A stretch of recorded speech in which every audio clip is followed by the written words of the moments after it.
menjadi ada bumi dan segala isinya. Katakan amin. Firman Tuhan memiliki kuasa yang tidak terbatas. Dan pada hari ini, kalaupun belum ada kesembuhan dalam tubuh saudara, karena saudara percaya kepada firman Tuhan, maka saudara bisa memiliki kesembuhan.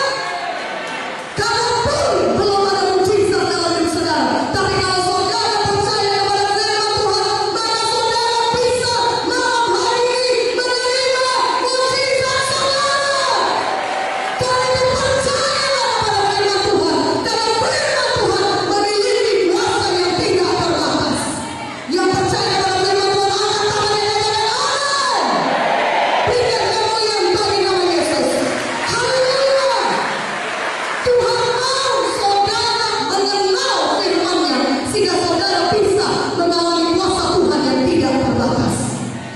Sehingga kalau manusia berkata mustahil kau sembuh, tapi karena saudara percaya kepada firman Tuhan yang berkata oleh firman Yesus saya sudah sembuh, maka saudara bisa sembuh.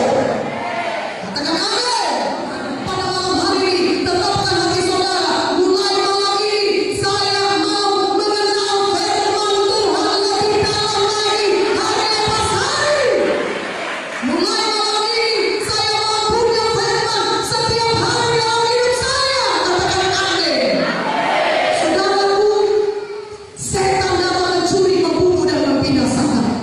Yohanes 10:10 berkata, setan itu jahat, dia pencuri. Dia mau mencuri saudara keberhasilan saudara sehingga saudara gagal. Setan mau mencuri kesehatan saudara sehingga saudara sakit karena bisa mati karena diri saudara. Dia pembunuh, dia pembinasa. Tapi firman Tuhan juga berkata dalam Yohanes 10:10b, Yesus datang supaya saudara beroleh hidup yang berkelimpahan. Katakan amin. Itulah sebabnya setan sangat tidak suka kalau saudara kenal firman Tuhan.